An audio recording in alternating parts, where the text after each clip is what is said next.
Ya, sudah terdengar belum, Mas? Pak Halwan suaranya belum terdengar, Pak.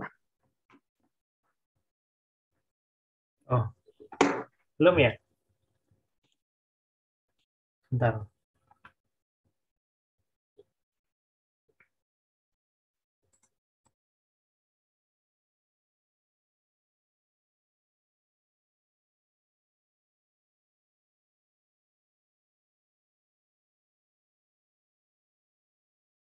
Dan rekan-rekan sekalian, oke, kita lanjutkan ya.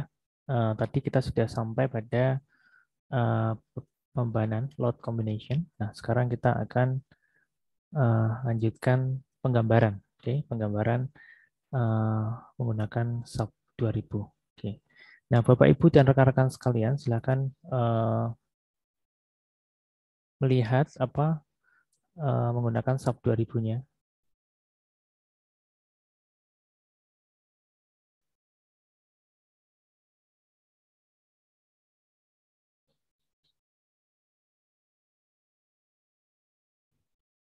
Sudah terlihat ya? Ya sudah. Kemudian tadi ada yang terlewat saya. Jadi ada kombinasi envelope yang memang belum saya masukkan. Jadi kombinasi 1 sampai 18.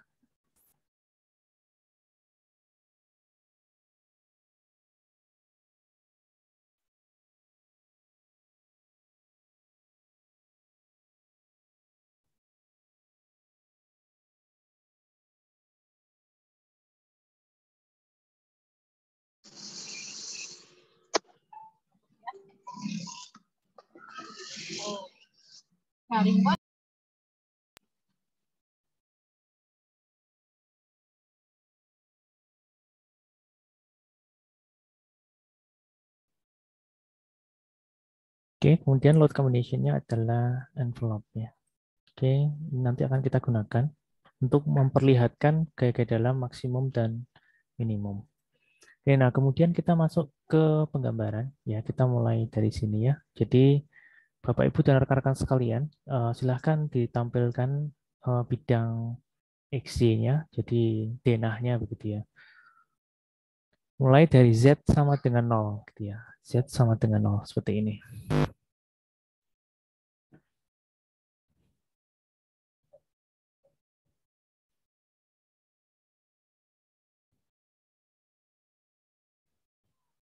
Kemudian kita akan mulai menggambar. Jadi Bapak Ibu dan rekan-rekan sekalian bisa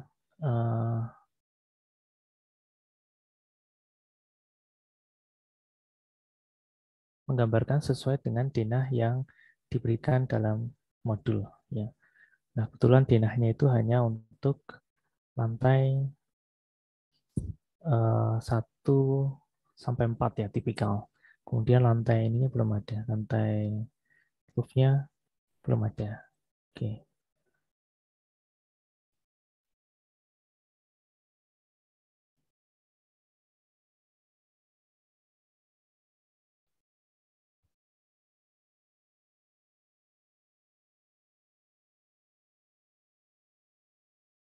Oke. Kita akan menggambar mulai dari slope ya. Jadi kita asumsikan bahwa antara kolom dengan kolom itu ada slope-nya. Ya, jadi kekakuan ini fungsi daripada slope itu adalah meningkatkan kekakuan lentur ya. Kekakuan lentur apalagi nanti ketika Bapak Ibu dan rekan-rekan sekalian mengaplikasikan differential settlement yang pada modelnya. Kalau nggak salah di SNI 1726 2019 itu juga sudah diatur terkait dengan keberadaan slope ini. Jadi slope ini menjadi penting terutama untuk mengantisipasi terjadinya differential settlement. Nah, kita modelkan slope-nya di Z sama dengan 0. Oke, di Z sama dengan 0. Oke. Kita asumsikan bahwa dia terjepit sempurnanya, kita ya terjepitnya di Z sama dengan 0. ada beberapa engineer yang mungkin berpendapat bahwa dia penjepitannya bukan di Z sama dengan 0, tapi diminuskan. Jadi di lebih dalam lagi, misalkan diambil 0,5 meter atau 1 meter dari level slough-nya. Ya, itu tergantung daripada engineering judgment yang diambil. Nah, di sini Bapak Ibu dan rekan-rekan sekalian bisa menggambarkan mulainya dengan klik di sini. Ya, draw frame or cable element. Ya, kemudian Bapak Ibu sekalian memilih slope 1, ya, slope 1. Kemudian digambar dari kolom ke kolom. Kebetulan jarak kolomnya ada 8 meter, jadi lebih mudah begini ya. Kemudian untuk memastikan bahwa slough-nya sudah tergambar dengan sempurna atau jenis balok yang kita gambar itu benar-benar sesuai dengan keinginan kita, maka silakan diklik di sini set display option, ya, klik frame section. Ini ya. Oh, ternyata benar SL1 30 kali 60. Ya. Oke. Silakan Bapak Ibu klik ya. Jadi diklik titik awalnya, kemudian diklik titik akhirnya, kemudian untuk menyelesaikannya maka diklik mouse kanan ya. Klik kanan mouse. Oke. Silahkan dilakukan.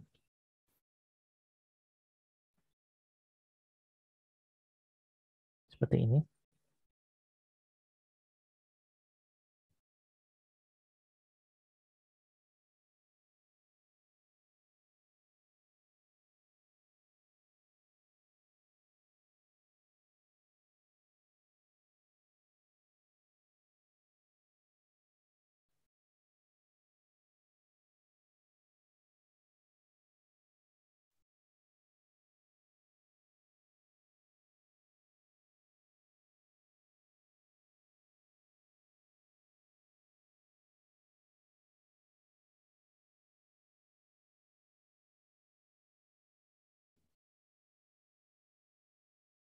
Baik, seperti ini Bapak Ibu dan rekan-rekan sekalian, silahkan menggambar slough-nya. Sekali lagi bahwa pada bagian dasar itu ada plat ya kita ada plat. Nah di situ kita bisa mengasumsikannya dan menyesuaikan dengan keadaan di lapangan apakah dia memang suspended slab, jadi slabnya itu menggantung atau menumpu pada slough ya, atau slab on ground, jadi platnya langsung menumpu pada tanah. Ya kalau slabnya langsung menumpu pada tanah berarti beban pada slope itu akan berkurang gitu ya. Jadi mohon disesuaikan dengan apa yang terjadi atau apa yang akan dilaksanakan di lapangan. Ya kalau tanahnya tidak cukup bagus memang lebih aman kita menggunakan suspended slab. Jadi slabnya kita tumpukan pada slope ya. Jadi hampir sama persis dengan lantai di atasnya gitu nih.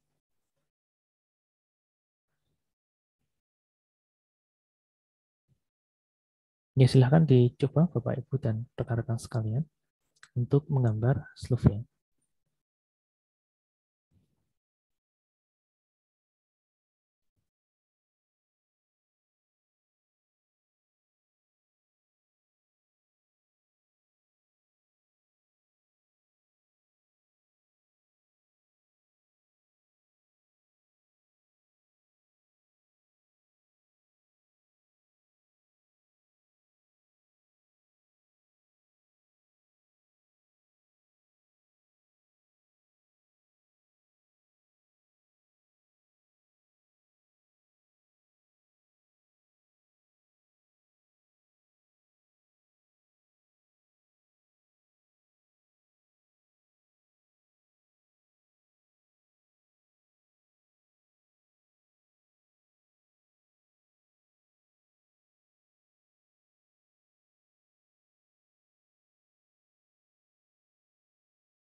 Kemudian kalau sudah, kita naik ke level atasnya, tinggal diklik ini.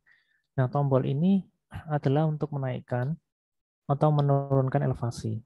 Ya, jadi kalau ini adalah Kalau 3 dimensi pasti dia di paling bawah ya, paling bawah ini. Nah, kita kalau ingin menaikkan, jadi kita klik bidang XZ-nya, bidang XZ-nya. Kemudian ada pertanyaan ya, XZ-nya, XZ-nya, maka kita eh, apa namanya? Kita klik di sini. Maka di sini Z sama dengan 4 meter ya. Z sama dengan 4 meter. Oke. Yes. Sekarang kita masuk ke lantai 1. Ya, sekarang kita mulai menggambar lantai 1 sama persis dengan apa yang tadi kita kerjakan di slope. Kita sengaja tidak selesaikan di slope itu, kita kembalikan ke Bapak Ibu dan rekan-rekan sekalian di bagian bawah itu seperti apa, apakah suspended slab atau slab on ground. Nah, di sini kita akan menggambar uh, lantai 1 ya. Jadi diklik di sini balok 1 misalkan ya.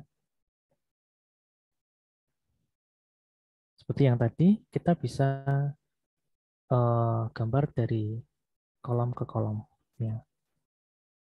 Ingat bahwa jarak antar kolomnya adalah 8 meter seperti ini.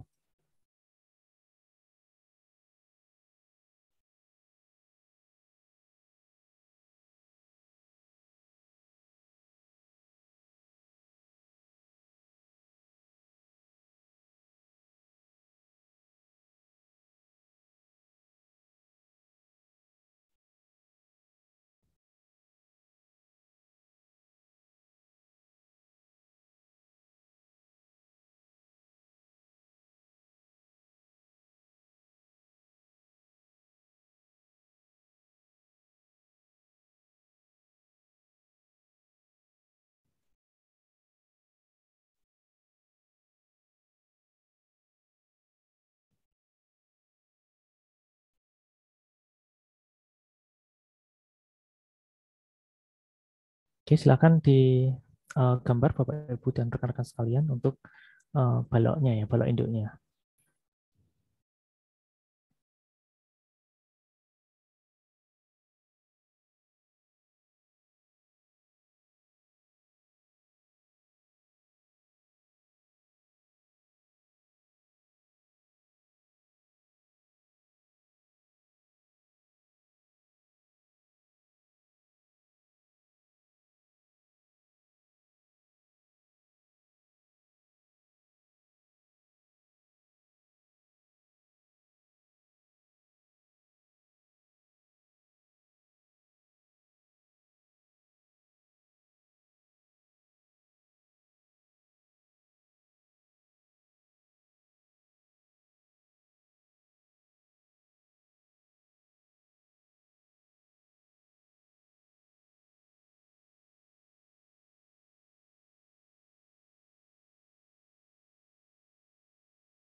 Sambil menunggu mungkin bisa menjawab pertanyaan dari Mas Rizal, Pak, tentang urutan prosedur penggambarannya. Jadi gimana kalau misalkan kita gambar dulu baru menentukan kombinasi pembebanan gitu. Baik, tidak harus ya Mas Pak Rizal ya. Jadi sebenarnya Bapak Pak Rizal juga bisa menggambar setelah frame section semua terdefinisi. Tidak harus sampai kombinasi beban itu terdefinisi. Cuma di sini memang kita sengaja eh, kita selesaikan apa yang ada di menu define gitu ya. Setelah ini selesai baru kita mulai menggambar. Jangan sampai kita belum selesai semua di menu define kemudian kita menggambar ternyata ada yang ketinggalan. Nih.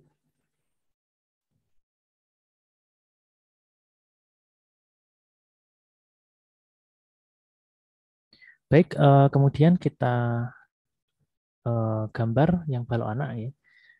Kalau balok anak itu adalah B2, kemudian kita gambar eh, dia menumpuk pada balok induk dan balok induk berikutnya. Oke.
Baik, silakan Bapak Ibu dan rekan-rekan sekalian menggambar balok anaknya ya.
Baik, kemudian ada satu jenis balok yang kita tertinggal ya. Di sini ada void dengan balok 15 kali 30. Kita kembali ke menu define, section properties, kemudian frame section ya.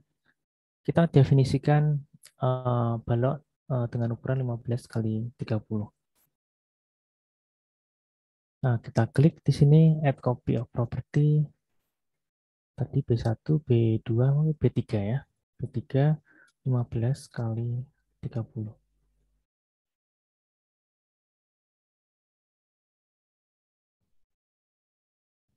Oke. Jadi sama persis dengan yang tadi, cuma dimensinya saja yang berbeda. Kemudian perhatikan di denah yang ada di modul itu bahwa ini tuh ada void ya, ada void di sini. Ya. Dan ini juga ada void di sini. Sehingga bisa kita bagi dua baloknya ini ya. Kita bisa divide menjadi dua dengan cara edit lines, divide frames.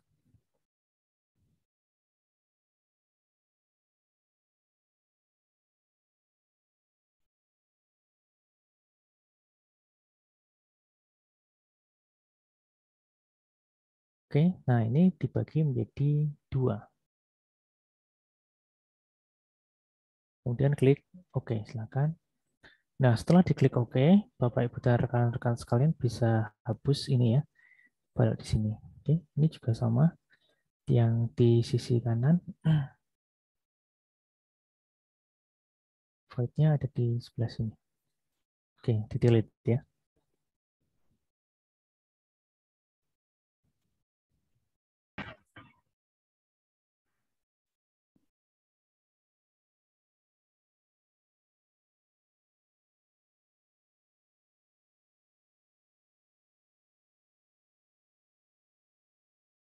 Ini ada pertanyaan panjang balok anak dan panjang balok induk sama.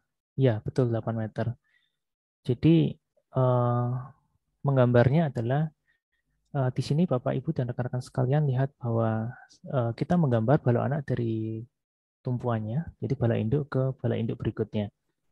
Jadi jika dia ketemu dengan balok yang lebih kaku, misalkan balok di sini ukurannya berbeda, yaitu misalkan 35 kali 70, maka bentang balok anaknya bukan dari sini ke sini, bukan 8 meter, tetapi 4 meter dari sini ke sini, begitu nggih. Nah, kebetulan di sini arah ortogonalnya memiliki kekakuan yang sama. Arah ortogonalnya memiliki kekakuan yang sama, sehingga di sini kita teruskan balok anaknya dari sini ke sini. Ya, 8 meter.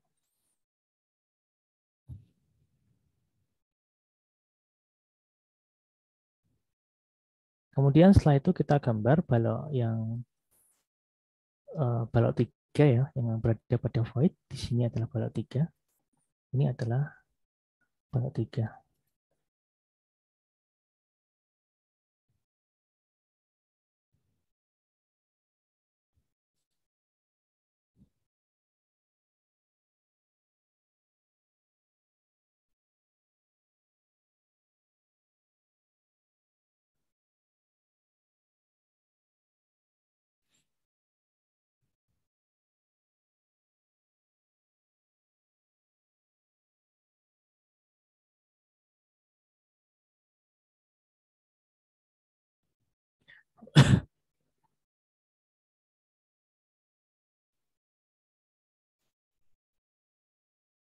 Setelah itu kita mulai menggambar plat ya. Jadi nanti kita akan menggunakan fasilitas replicate.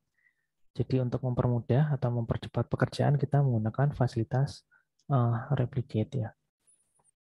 Kita gambar platnya ya. Jadi kita gambar platnya. Jadi mungkin paling mudah adalah menggunakan ini quick draw area element. Ini adalah lantai 1 sehingga PL-nya adalah PL 13, jadi 130 mm. Ini tinggal Bapak Ibu drag saja di sini, maka akan ada platnya di sini. Memang belum terlihat ya Bapak Ibu dan rekan-rekan sekalian. Untuk memperlihatkannya, maka Bapak Ibu dan rekan-rekan sekalian perlu mengaktifkan settingan di set display option. Diklik set display option, ini ya diklik, kemudian pada area itu diklik ya, sorry, bukan area tapi sini di general, diklik fill object.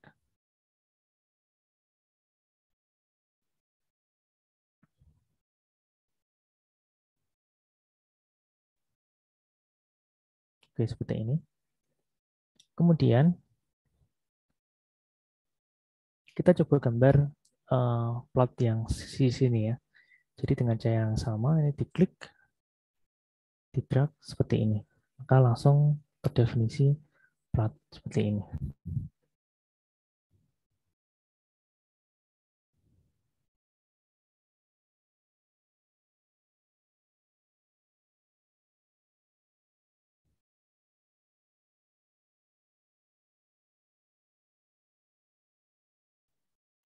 Kemudian bagaimana dengan yang tengah? Nah, karena kita menggunakan quick draw area element, maka di sini pembagiannya akan berdasarkan grid-nya begitu. Nah, biar semuanya seragam, kita coba gambar secara manual. Kita coba gambar secara manual menggunakan draw poly area. Ya, kita kombinasikan antara quick draw area element dengan yang manual draw poly area. Bapak Ibu dan rekan-rekan sekalian silakan digambar ya. Sini ya, digambar.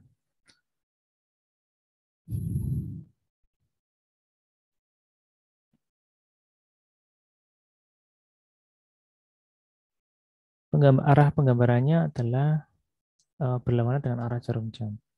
Bapak dan Ibu dan rekan-rekan sekalian, perhatikan bahwa warna di sini harus merah ya. Karena secara default memang yang di atas ini adalah apa namanya top face-nya, begitu yang di bawah adalah bottom face-nya. Jadi ini warnanya harus merah. Jadi kalau Bapak, Ibu dan rekan-rekan sekalian menggambar, misalkan berlahan dengan ini akan berbeda. Warnanya berbeda. Ini akan kalau warnanya berbeda, berarti arah positif dan negatif daripada sumbu tiganya akan berbeda.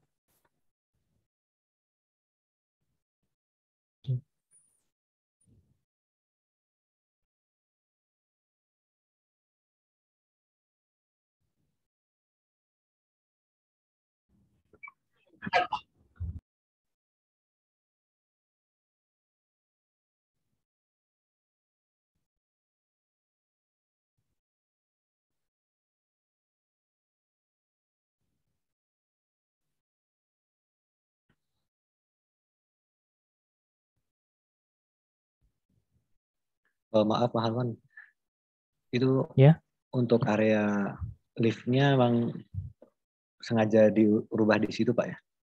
Karena kayaknya ya. kalau di modul itu di bagian kiri grid A.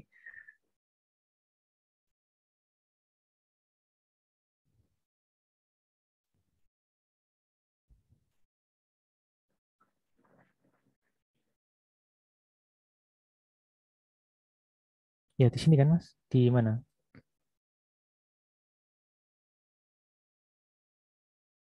Ini void-nya ada di sini. Oh, sorry ya. Maksudnya di sini maksudnya ya. Salahnya.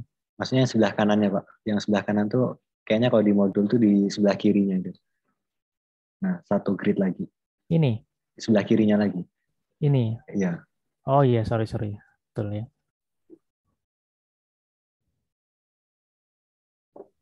Oke, saya salah. Ini biar sesuai dengan apa namanya modul, maka kita ini.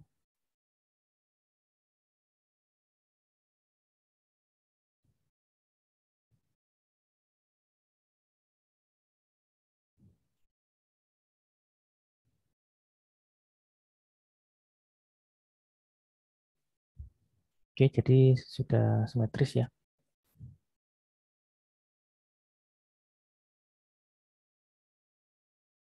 Jadi untuk mengakhirinya tinggal diklik enter Bapak Ibu dan rekan-rekan sekalian.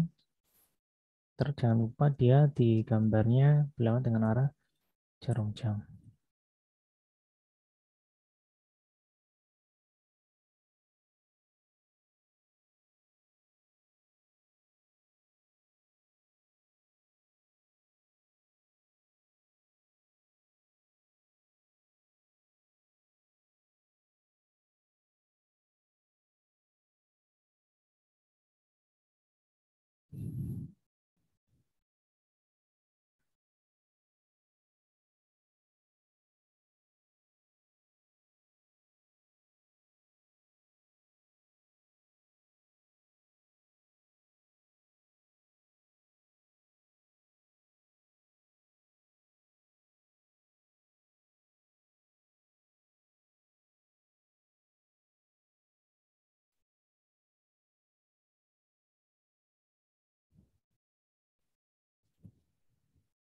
Baik, seperti ini ya Bapak Ibu dan rekan-rekan sekalian.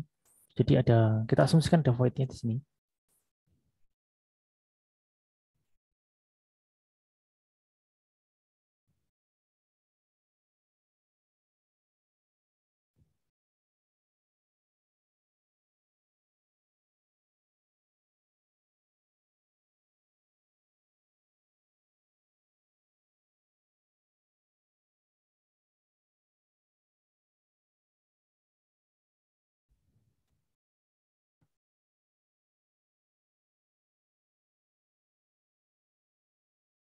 Baik, kalau sudah, maka kita, ini pertanyaan, untuk tutorial menggambar kolom maupun bolak pada gedungnya ada atau tidak?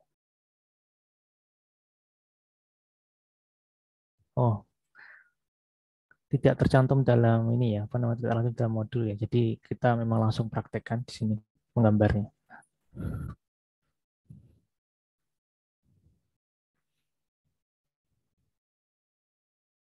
Baik, kalau sudah kita langsung drag semuanya ya. Platnya ini kita lakukan meshing ya. Edit area, divide areas ya.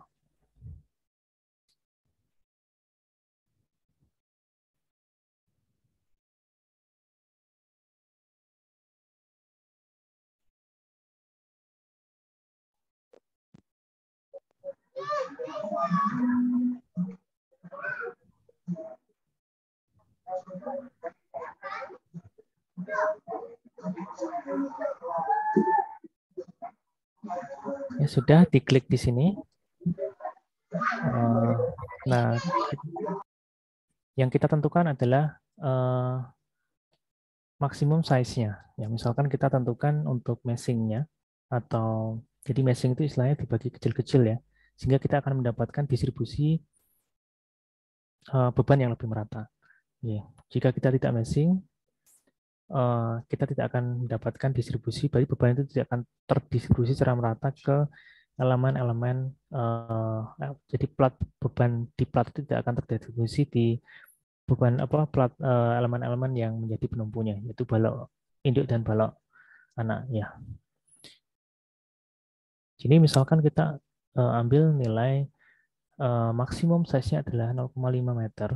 Misalkan seperti itu. Bapak, Ibu, dan rekan-rekan sekalian bisa mengambil nilai meshing yang lebih kecil. Misalkan 0,25. Ya. Tetapi di sini akan membutuhkan resource komputer yang lebih besar untuk melakukan running analysis. Dan tentu saja waktu yang dibutuhkan untuk menyelesaikan running analysis juga akan lebih lama. Nah, di sini kita ambil misalkan nilainya adalah 0,5 meter. Semakin kecil meshingnya, maka akan cenderung semakin akurat, tetapi sekali lagi akan membutuhkan resource komputer yang lebih banyak dan waktu analisis yang lebih lama. Kita klik di sini, maka akan terbagi seperti ini ya.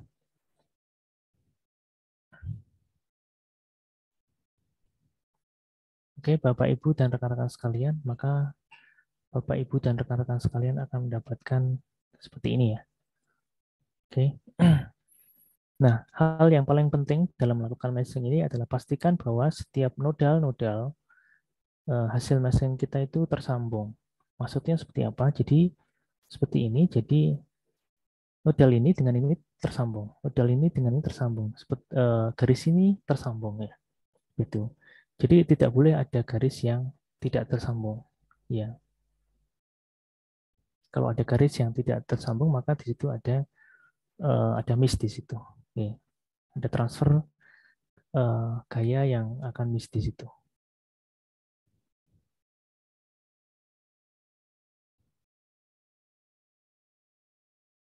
Oke, setelah selesai, kemudian kita lakukan pembebanan ya.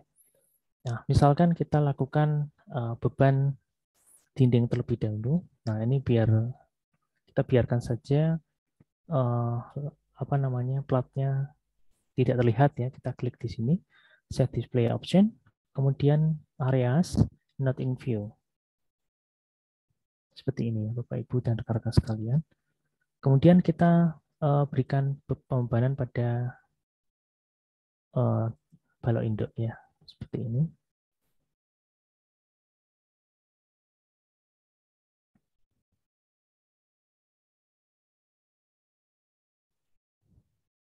Misalkan dinding itu minimal kita aplikasikan itu ada di perimeter di bagian pinggir-pinggirnya.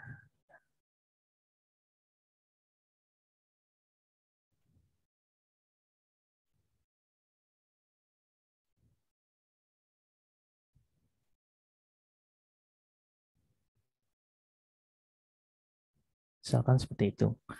Nah, kemudian misalkan bagaimana jika saya ada dinding juga yang di dalam, ya Bapak, Ibu, dan rekan-rekan sekalian bisa mengklik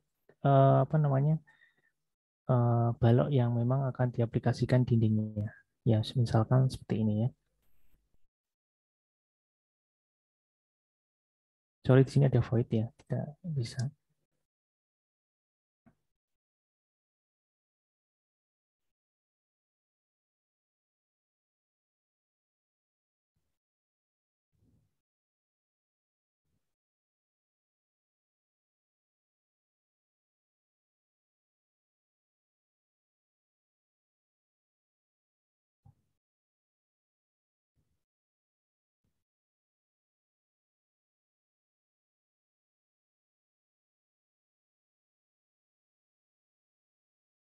Jadi ini sangat tergantung daripada letak daripada dinding kita, ya, dan sangat tergantung juga dari denah arsitekturalnya. Ya, dia arsitek itu meletakkan dinding di mana. Nah, ini kebetulan ketika kita mendapati dinding kita itu berada pas di bawahnya balok kita ya, balok induk maupun balok anak, misalkan seperti itu.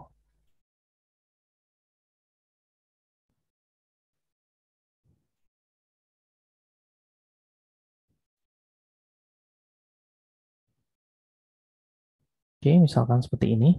Jadi sekali lagi tergantung dari denah arsitekturalnya. Nah, bagaimana jika dinding itu tidak menumpu pada balok induk ataupun balok anak? Ya, bisa jadi. Jadi dia menumpu pada platnya. Ya, kalau memang seperti itu, maka beban garis ini kita harus ubah menjadi beban area dan dimasukkan bebannya ke plat. Kemudian misalkan ini adalah konfigurasi dindingnya. Konfigurasi beban dinding ada di sini gitu misalkan ya, tergantung Bapak Ibu dan rekan-rekan sekalian mendefinisikannya. Di sini kita berikan beban dinding ya. Misalkan kita punya tinggi efektif dindingnya adalah 3 meter gitu. Kemudian kita menggunakan jenis dinding dengan berat 200 kg per meter persegi. Ya, maka 200 kg per meter persegi itu dikalikan 3 meter berarti 600 kg per meter. Nah, di sini kita definisikan bebannya kilogram force meter. Ini adalah 600 ya. Bisa diklik di sini ya. Bapak Ibu dan rekan-rekan sekalian, kalau ingin menampilkan beban dinding, tinggal diklik 3D sini. Ya. Nah, ini diasumsikan beban dinding. Ya, beban dinding yang memang dia menumpu pada balok utama atau balok induknya. Balok utama ataupun balok anaknya. Untuk beban dinding yang tidak menumpu pada balok utama ataupun balok anaknya, maka didefinisikan sendiri, dia masuk ke platnya. Oke.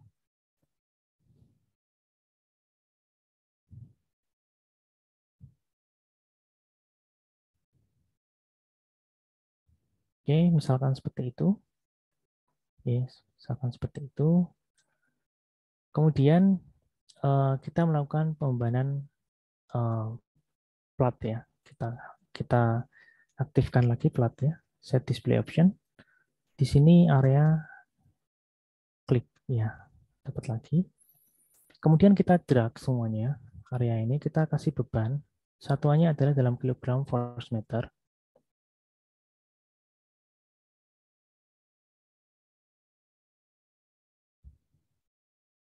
Ya, kilogram force meter. Kemudian klik assign frame load. Sorry, bukan area load. Uniform shell.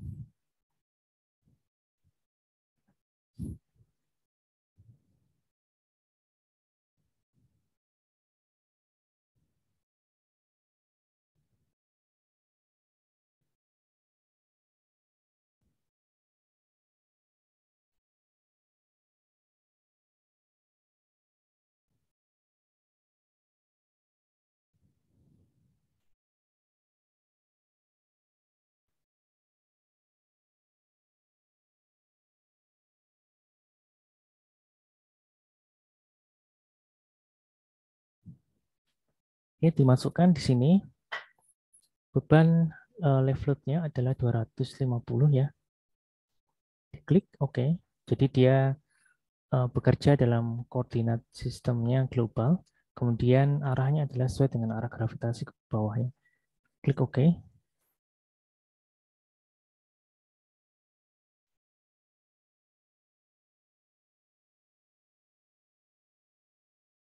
Untuk kasus beban dinding menumpu pada plat, bagaimana cara merubah beban garis menjadi beban area, Pak? Nah, tadi kan kita mendefinisikan suatu beban dinding dalam suatu beban garis ya.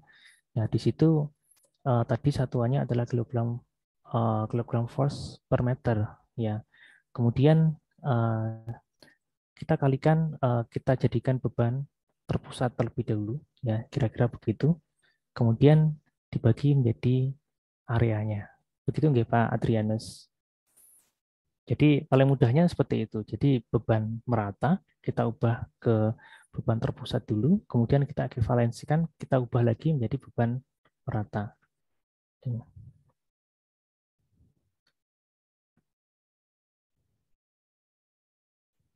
Oke, sudah. Kemudian kita drag lagi, klik assign, frame area loads, uniform, shell. Ya, sebenarnya Bapak Ibu dan rekan-rekan sekalian, jika tidak ingin melakukan meshing, ya meshing itu menyita banyak resource komputer. Ya, bisa juga tidak menggunakan uniform shell, tapi uniform to frame. Ya, jadi dia akan langsung terdistribusi ke apa namanya, ke elemen-elemen di sekitar platnya. Oke, kita klik uniform shell, kita pilih SCDL-nya adalah ini adalah SCDL bukan dindingnya, sebesar 100 ya. Jadi kalau misalkan Bapak Ibu dan rekan-rekan sekalian ada dinding yang berada di menempel pada plat, ya diubah bebannya jadi beban area ya. Diklik oke.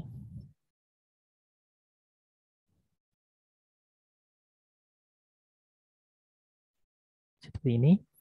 Nah, mungkin agak tidak nyaman melihatnya. Jadi Bapak Ibu dan rekan-rekan sekalian bisa mengklik display, kemudian klik show undeformed shape. Nah, seperti ini ya. Nah, bagaimana kita mengecek apakah beban kita sudah masuk, beban area kita sudah masuk, beban dinding kita sudah masuk. Tinggal diklik kanan pada elemen yang kita maksud. Ya, kalau elemennya adalah elemen garis, maka tinggal diklik kanan saja pada baloknya. Nah, seperti ini. Maka Bapak Ibu sekalian, sorry ini titik ya. Nah, ini. Maka Bapak Ibu dan rekan-rekan sekalian akan mendapati pada bagian load itu sudah ada beban dinding misalkan 600 ya kilogram force per meter. Nah, kemudian bagaimana dengan beban di area section? Bapak Ibu dan rekan-rekan sekalian bisa memilih salah satu area ini. Diklik salah satu, maka diklik load ya. Nah, di situ ada beban SCDL 100, kemudian live load 250 kg per meter persegi.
Baik, kemudian kita untuk menampilkan semuanya, Bapak Ibu dan rekan-rekan sekalian bisa klik di sini.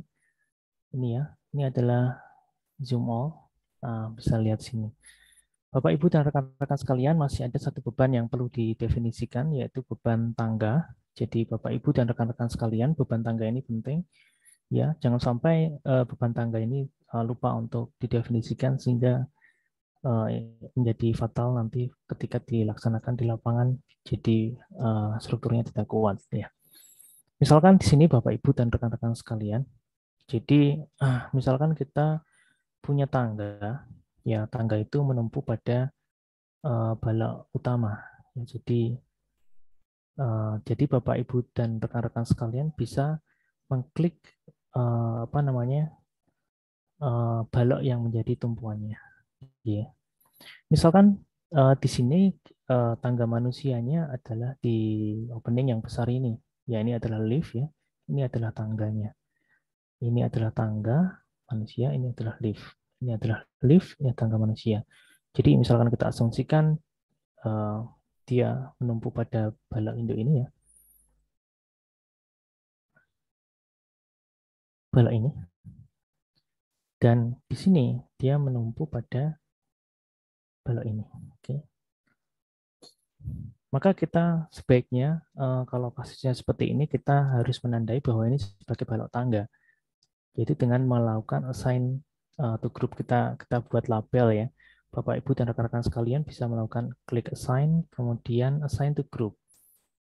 Sekali lagi ini tidak berpengaruh terhadap analisis, ini hanya memudahkan kita nanti ketika kita memanggil balok mana yang memang kita assign sebagai balok yang jadi tumpuan tangga, maka klik assign di sini.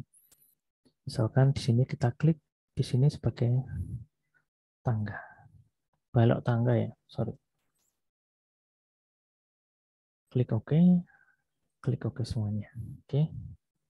Nah, sekarang kita fokus pada balok tangga. G. Jadi ada dua balok tangga di sini. Nah, untuk menampilkannya, perhatikan Bapak Ibu dan rekan-rekan sekalian, kita tinggal klik tadi ya, select, kemudian select group.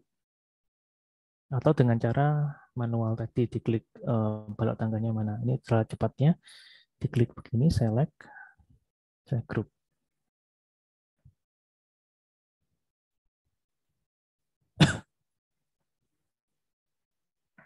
Grup ya. Ini balok tangga. Oke, di sini terpilih ya. Jadi Bapak Ibu dan rekan-rekan sekalian bisa memilih sendiri, diklik langsung ataupun di grouping biar lebih mudah. Nah, kemudian kita coba isolir. Kita fokuskan pada balok tangga. Ya, jadi yang lainnya coba kita tidak tampilkan. Caranya bagaimana? Klik view, show selection only. Jadi jangan khawatir bahwa nanti tidak bisa kembali, nanti akan kita tampilkan semuanya. Jadi kita di sini fokus pada beban tangga saja.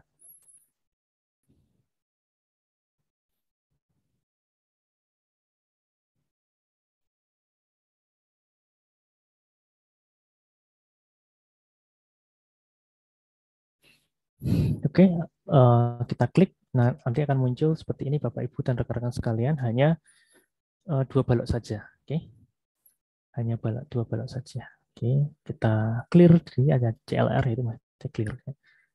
Nah, kemudian kita coba lihat bahwa balok tangga itu hanya memikul tangga di setengah daripada bentangnya, gitu ya. Hanya memikul tangga di sebagian di setengah daripada bentangnya. Ya, kalau ini memikulnya dari sini ke tengah sini, ya dari sini ke tengah ini. Oke. Berbeda dengan ini, kalau di sini kan voidnya di sini ya, berarti memikulnya dari sini ke sini, ya penumpunya dari sini ke sini, sepanjang ini sepanjang ini. Untuk itu maka kita analisis satu persatu, misalkan kita fokus di tangga ini dulu ya, kemudian kita lihat local axis-nya di mana. Kita coba local axis-nya kita keluarkan ya, frame, diklik di sini set display option, kemudian di sini local axis, klik OK. Oke, nah kebetulan sama, jadi ingat ada warna bendera Belanda ya, jadi merah putih biru, jadi merah itu 1, putih itu 2, dan biru itu 3. Jadi lokal aksis 1 itu dari sini ke sini. Ini juga sama, kebetulan sama dari sini ke sini. Kalau Bapak Ibu dan rekan-rekan sekalian menggambar dari sini ke sini, otomatis yang merah ke arah sana. Oke, nah kita perhatikan bahwa tangga kita itu menumpuk pada balok di setengah bentangnya, dari sini sampai sini, setengah saja. Oke, jadi kita aplikasikan beban tangga itu hanya di setengah daripada bentang ini. Jadi di sini kan